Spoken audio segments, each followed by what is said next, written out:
Oh, hi. I'm Ian Svenonius. Welcome to Soft Focus. Music. The OJs, a soul group from Philadelphia, I think, had a song called I Love Music. I do too. I guess everyone does. But don't you sometimes wish that the musician would just shut off their amplifier for once, put away their microphone, and sit down and talk to you one-on-one with words that didn't have to rhyme? In fact, that's a great idea. Maybe tonight I'll interview someone, hopefully one of the most dynamic performers of this or any other era, without any of the trappings of the stage. Come on. Because there's so many potentially fascinating performers we could choose to have as guests, it would be unfair for us to choose favorites. Therefore, Soft Focus will rely on this lottery machine. Soft Focus will be a beacon of hope, a singular democratic institution in a society rotten with fascists. All the relevant performers are in here. I can't wait to see who I speak with next.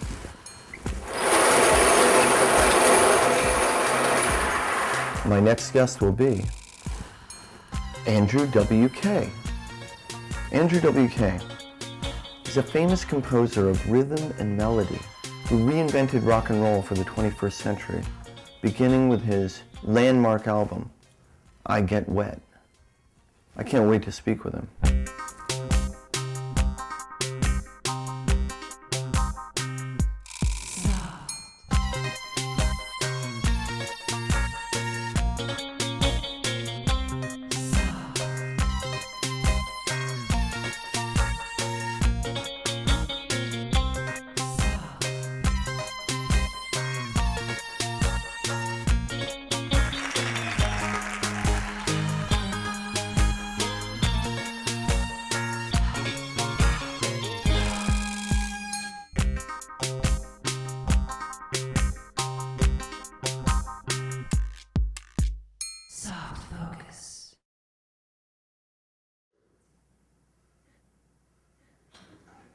Hello.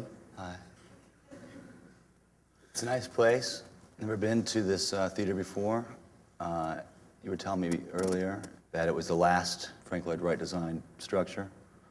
I guess they perverted his design and now his ghost hovers here. And It's pretty neat. It looks pretty good so far. I haven't seen every area, but the venue seems well equipped and sound and structurally. You're actually working on it. Everything seems up. You're working on a TV show yourself. Yeah, how did you hear about that? Just through the grapevine. I have my sources. I put the word out a bit, so I'm glad that that word was heard. So tell me, Dean Martin used to have a TV show, and he said, he refused to practice for it. And he said, well, nowadays they practice everything to make it exactly perfect. But you know what they say, when something's perfect, it's just not very good. I see that the flaw enables one, or what was perceived as a flaw, is in fact an opportunity to be more perfect than the idea of perfection as it would have been planned out. So yeah, spontaneity maybe is what he was talking about. Yeah. This seems pretty spontaneous here. I think so. Yeah. That is interesting because so far you've been extraordinarily conceptual. Like I know that you before Andrew W.K. emerged into consciousness, into the popular consciousness, you were working in a really free noise way. Yeah. I thought of it as noise music at the time. Now, looking back, I wouldn't even want to use that as an index marker to classify it as noise, but it appealed to me to think on that first level of contradiction, coming from maybe piano or very pure musical beginnings as a young person. The idea that I could then contradict that with something as outlandish as noise or sound that's not wanted to be heard, right? That's how noise would be defined, I think, is unwanted sound versus music, which is intentional sound or desirable sound. So it was very freeing to take a lot of technical training and throw that out and say, that's not the spirit either. That something that I would have thought sounded terrible can be just as legitimate as long as it's presented with that spirit. So now thinking back, yeah, I did think of it as noise, but in the larger picture, it was the spirit of the endeavor that was, or it still was important to me. Since then, yeah, I've more formalized it and made it more organized in the Andrew WK presentation. No, that's interesting. This is what, one thing I wanted to say was your vibe or what you put forth is extraordinarily positive, but a lot of the trappings are like nihilistic. To me, it's a really interesting thing because the music has the trappings of like what's considered whatever dark or nihilistic, but what you present on stage is really inclusive. And it almost seems like some of the rhetoric that I hear in house music almost. And I know that you're from Michigan, and I was wondering if you'd ever been influenced by that kind of music. House music, like dance music? Yeah, like dance music. I've talked about this a little bit. I haven't thought about it in a while, but recently it's the idea of inclusion and how important that is sort of come back to the forefront of importance for me. Growing up, I had felt left out of certain situations that I would have liked to have been a part of, or at least on the fringe of being included, where either I didn't have the confidence or the security to venture deeper into a situation where I may have, in fact, would have been included, but already felt like I wasn't welcome. But there was oftentimes either music or people or interesting things going on that I wanted to be a part of and didn't feel for whatever reason like I was welcome. And so I think it was just a very easy no-brainer for me when I wanted to make something creative that was being offered to people, that they felt like not only were they welcome, but that they were being invited, that they were being asked, because I think that would have meant a lot to me. When I would hear music that I really liked, I would almost immediately imagine, would the person who made this music be happy that I liked it, and would they want me to like it, and would they be happy that I was coming into their vision as a listener? And sometimes I would say, yeah, I think they would, and then I would feel great. And sometimes I would actually be shown either by the artist or by someone else that they didn't want me, and that didn't feel good. So it became more and more clear that if I was going to do something, I wanted it to be about feeling good. And feeling a part of something has seemed like a very natural, very effortless, almost surface way to feel good. And dance music has that quality. Yeah. Inherently in the rhythm, and that it's welcoming people to dance, and inherently in its use for collective dancing, celebration. That's what I mean. As opposed to a lot of rock and roll, there's a kind of ownership aspect that the listeners want to be the only one in on a secret. But dance music has that kind of that sort of anonymity, right? Anonymous quality. Yeah, exactly. Well, I wanted people to feel like they were as good as me, and not that they were lesser. And I wanted people to feel like they could make this music, and they could be a part of it, and that when the song sounded catchy or familiar, it's because it was already in them. And that when they heard a group of voices singing some big part in the chorus, that their voice was already in there. That was sort of the ideas I was working with. I haven't been thinking about that as much. That was really important to me on that first album, because I think I felt very left out. Yeah. But I don't feel left out anymore, maybe because I reached out to people and asked for them to be involved in what was making me feel good, and people responded, so now I got friends. Yeah, I've seen you play several times, and I always got the sense that you really, cared about the audience and that they were having a good time. Yeah, tell me, so do you feel like a direct responsibility for the people who... I did, very much so, especially with that going into this album, to the music for the first time, with that in mind, that it was friendly, that it was welcoming, that it was something at your service, that you didn't have to do anything to be okay in the eyes of this music, that the music wasn't even me. That was sort of another way, because I would often meet people that maybe I personally didn't like, that came to a show, or for whatever reason found them off-putting. But I was able to find a bigger strength in the music, like, well, the music doesn't care what this person is, and this music is not mine once I make it. It was made specifically to not be mine. I was trying to set, even talking about influence, I was trying to set my influences aside and say, I want to make something that has nothing to do with me so I can be a fan of it. And so to see that reaction from other people was very exciting. And it did, in fact, while humbling me because it gave me what I had been asking for, and there was a satisfying quality to it. It also made me feel, indebted. And so I spent a lot of time talking to people that came to the concerts. And I can say now that it got to the point of neurosis when I was keeping logbooks of every person that I met, that came to a show, and get their address and get their phone number and usually try to follow up. And I've looked at some of these things more recently that to me don't seem that old. They're like 5 years old, 4 years old.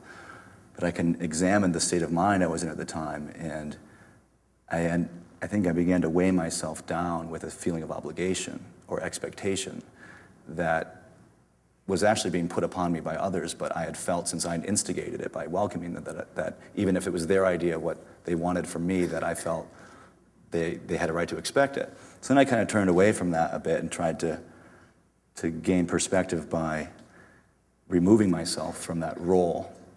But now I've been thinking back and I was like, well, it really was a good thing to connect with people. Yeah. Because I had these experiences and they had these experiences. And I think that's what maybe I didn't see at the time, but that's what I appreciate about it now, is that these were legitimate moments of a real presence where music and entertainment or performance were involved on all sides, and where it wasn't just me performing for an audience, but in fact the audience was as much performing for me. And I think that's what I really wanted, was that even playing field, where here's the stage and here's the audience. It felt more like we really are doing this together. Yeah. And my feeling of being in debt to these people wasn't because they're giving me the chance to do this, but because they are as much a performer as I am. And I was able to find a more pleasurable role for myself, where it wasn't me putting on some kind of a presentation at all times or playing up some idea, but that they were performing as much, and I got to be the audience when they tell me, I really like this feeling, or you helped me, or this music has helped me, or this show has been great. So the energy I was getting from the interactions with the people who cared about it were able to give me more rather than take from me, which is how I've been feeling maybe more at the beginning. You mentioned a feeling of like that you didn't own the music, that it wasn't yours, that it was for everyone, it wasn't even like that it was a kind of universal voice. And I know that you license a lot of the music to commercials. Paul McCartney is like, on record saying like, explaining why he doesn't license music to commercials. And it's not for any idealistic reason really, but rather that he feels like it shortens the lifespan of the song. What do you think about that idea? Well, I'm trying to remember now. I think I was really excited about being able to make money, and still excited about being able to make a living from the music. So that was sort of a main idea. But then after that, there's these more ethical or personal integrity questions that come into play. And sometimes I'll examine them very closely and still make a decision that I feel might be in conflict with some of them. But I think at that point, I tried, much like making the music in a spirit of anonymity or almost personal ambiguity, that it's not an expression of myself. It's an expression of an idea. Yeah. And whether that's an idea that I've had or that other people can relate to, I don't want it to be my own. So I think that selling the music to other people, or even exploiting the music, was a way to further distance myself from it and give it its power unto itself. So that I like to think of it as, well, if this song is as strong as I think it is, no ad is going to take anything away from it, whether it's shortening its lifespan or creating a context of, I heard that song in that ad. The song is the song above the ad, and that the ad cannot contain me or the song, but that the song contains the ad. Now, whether that might be how I see it, other people could see it differently when they hear the song, or if it's their song that they're thinking about putting in advertising. But to me, it seemed like music is bigger than advertising. Okay, is WK a German name? It's a acronym. It's just my last name. My mom's name, I think, is English, which is Wilkes, or Wilkies. It's often mispronounced. And then Krier is my dad's last name, which is, I think, German, in fact. So it's half German. When my mom and dad were married, they decided to join their last names, as some people do, for me and my brother. And I just decided, after being called WK in school, actually teachers shortening it to that, I decided to go with that eventually, after some deliberation, when making this kind of music. I'm wondering if you're only releasing your new record in Asia. That's something that I heard. I released it there first. Oh, okay. Because there was an offer to release it there right away. Oh, yeah. It's called Close Calls with Brick Walls, and it was released, I think, in July, in July, and also in South Korea. But it will be coming out here as well, but in a little while, because we're going to release another one here first. So I have a plan to release 3 new albums over the course of the next 2 years, at different places at different times, just to see what it's like. Because before I released one album, I pretty much released it everywhere at once. Next album, released it everywhere at once. And this one I wanted to try just a different approach. Yeah. See what happened. So it's sort of a part of a larger plan, but all of this is part of a larger plan. And well, okay, now this is what I want to ask you. But when you toured with this kind of all-star, like, death metal group, right? I guess everyone in one way or another has been involved in bands that would be described as heavy metal or death metal. Most of the band members that are still in the group, I met when they were already in my band. I didn't even know them. I had a drummer named Donald Tardy who was and still is in a very popular and successful death metal group named Obituary, who are from Tampa, Florida. And he was one of my favorite drummers I'd ever heard because he has a very musical, incredibly restrained yet musical approach to his drumming in this very heavy group. I wrote him a letter saying, "My name's Andrew. I've been a fan of your band for a long time. I just got a record deal. I'm making my first record. Would you like to be in my band?" And I sent it to his address in Florida, and he wrote back and said, "Yes, I would." And then he ended up finding just about every other band member, save for 1 or 2. And I met them for the first time at our video shoot. Wow. But they all ended up chemistry? they ended up being my best friends. Yeah. I've been thinking about this a lot. Do you think that loud music might be bad for you? I mean, I'm not talking about for the ears, but I'm talking about, like, why did, like, for example, from Ann Arbor, the MC5, a lot of them are dying really young. People say that this is drug use, but William Burroughs lived to be, in his 80s. It doesn't make sense. Now, are you really asking it, or is it just like a funny idea? All right. I mean, I don't think loud so. music is extreme. I'm not saying it's not worth it. I think maybe some people who are endeared to loud music could also, maybe are appreciating it because they appreciate extreme sensory experiences. And maybe that is why they're predestined to wind up in other extreme situations. Yeah. But I wouldn't say that the actual act of engaging in any kind of loud music or even loud spirited music, even if you're listening to it quietly, but it's played loud, whatever that would mean, but played full force, I don't think that it would be unhealthy. I think that we have to stop soon, but I do want to ask you one more thing. You're extraordinarily thoughtful. Thanks. Person. Yeah. But a lot of the aesthetic that's associated with Andrew WK is kind of like almost animal. And I'm wondering, like, to you, I mean, and this might sound like all respect intended, but what is a party to you? Like, no, I'm serious though. Like, what's a part? Like, what to you is like a party? Like, for you, I know that you talk about music and the way that makes you feel, but like, what is like? I don't know. I just thought that's an interesting, because for you, there's a word that you use a lot, like, which is party. You probably don't use it on the new record. I haven't been. I said it once.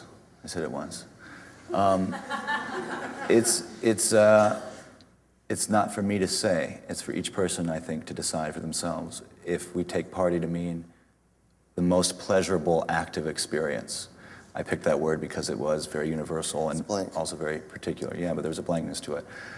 we've been talking about contradiction, the thoughtfulness that you commented on, and me personally, up against this apparently thoughtless music or content or lyrical content, is all to create that in-between space, that paradox, that contradiction that keeps the thought in between without it being able to rest on one certain side or the other, without being able to say, I know what this is this, but to stay in that in-between state where it could be anything. It could be one side or the other, or in a million directions around. And I would like, if anything I could offer as an entertainer, or performer, musician, or as an individual, would be to allow myself to stay in that in-between state of possibility and allow the other people who are listening to stay in that. And that to me is a party where everything's possible. Well, thank you very much for joining me. I really appreciate it.